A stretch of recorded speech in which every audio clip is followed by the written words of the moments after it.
PCOS में naturally conceive करना है तो सबसे पहले पीसीओएस की डायग्नोसिस ज़रूर करवा लीजिए। आपको अगर पीरियड्स में इरेगुलरिटीज़ मिल रहा है तो ये डायग्नोस करना बहुत इम्पॉर्टेंट है कि वो किस कारण से हो रहा है ऐसा। और पीसीओडी का डायग्नोसिस कुछ क्राइटेरिया के अनुसार होता है। रॉटरडम क्राइटेरिया रहता है जिसमें आपके पीरियड्स में इरेगुलरिटीज़ है। सेकेंड क्राइटेरिया में अगर एंड्रोजन लेवल्स बढ़े हुए हैं या शरीर में अनचाहे बाल दिख रहे हैं या एक्नी वगैरह फेस पे आ रहा है, रैशेस हो रहे हैं, अनवांटेड हेयर्स हो रहे हैं। और थर्डली अगर सोनोग्राफिकली आपके ओवरीज पॉलीसिस्टिक दिख रहे हैं। इन 3 क्राइटेरिया में से अगर कोई सा भी 2 क्राइटेरिया है तो पीसीओडी डायग्नोस हो जाता है और तभी से शुरू हो जाता है कि आप उसको कैसे मैनेज करें।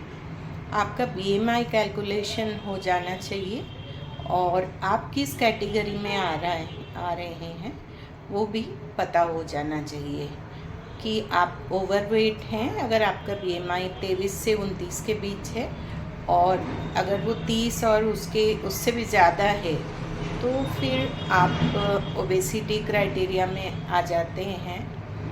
और सबसे पहला काम है आपका वेट को कंट्रोल करना।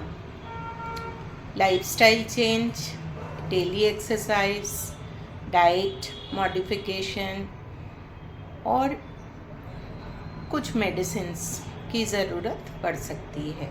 और ये सारी चीज़ें बहुत साइंटिफिक है, इसमें कोई दिक्कत नहीं है। और ये अपना नेचुरली कंसीव होने की तरफ जो रास्ता है उसको बहुत इजी कर देता है।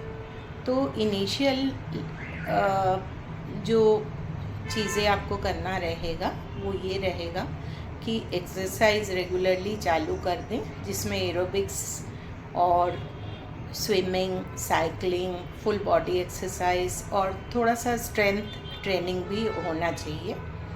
डाइट में जो भी शुगर को एकदम जल्दी से बढ़ा देगा ऐसी चीज़ें अवॉइड करें। मैदा वगैरह, फास्ट फूड्स, ये सब अवॉइड करें। और माइक्रो न्यूट्रिएंट्स पे भी बहुत ध्यान देना ज़रूरी है, जैसे कि कैल्शियम, मैग्नीशियम, जिंक, क्रोमियम। और विटामिन्स के तौर पर विटामिन डी का बहुत बड़ा रोल है, विटामिन बी12 का बहुत बड़ा रोल है। ये सारी चीज़ें डायग्नोस हो जाएं, इनके लेवल्स पता चल जाएं और उस पर भी आपको काम करना चाहिए। कई पीसीओ पेशेंट्स मैंने देखा है, उनको ये लगता है कि मिल्क प्रोडक्ट्स बिल्कुल भी लेना नहीं चाहिए। कई बार वो आके मेरे से पूछते हैं कि मैडम दूध वगैरह तो बंद करना रहेगा, लेकिन ऐसी बात नहीं है। दूध बहुत अच्छा प्रोटीन का सोर्स है, तो दूध आपको रेगुलरली लेना चाहिए। और दूध के अदर मिल्क प्रोडक्ट्स, पनीर हो गया, दही है, दही बहुत ही इम्पॉर्टेंट है, जो कि अपने को सिर्फ प्रोटीन ही नहीं B12 और प्रोबायोटिक्स भी प्रोवाइड करता है। तो मिल्क प्रोडक्ट्स को बंद नहीं करना है, पर मिल्क अगर स्किम्ड मिल्क है, फैट फ्री है, तो वो ज़्यादा एडवांटेजियस रहेगा, वो ज़्यादा अच्छा रहेगा। एक्स्ट्रा फैट को भी ना लें। जितना फैट लेंगे सेंट्रल ओबेसिटी बढ़ेगी और उसके कारण भी दिक्कत बढ़ जाएगी। तो ये सारी चीज़ें फॉलो करने लगेंगे तो ये आपको नेचुरली कंसीव होने में बहुत इजीली हेल्प करेगा। और आपका जो ओवुलेशन नॉर्मली पीसीओडी पेशेंट में बंद हो जाता है वो आप वापस से शुरू हो जाएगा। और कई सारे पेशेंट्स ये सब करते करते अपने आप ही कंसीव हो जाते हैं, ऐसी कोई दिक्कत नहीं आती है। और इसका परसेंटेज भी बहुत कम नहीं है, 30-40% पेशेंट्स इस तरह से कंसीव हो सकते हैं, या उनको छोटा मोटा कुछ ट्रीटमेंट, कोई छोटी सी गोली देने से ही वो ओवुलेशन उनमें देखा जा सकता है।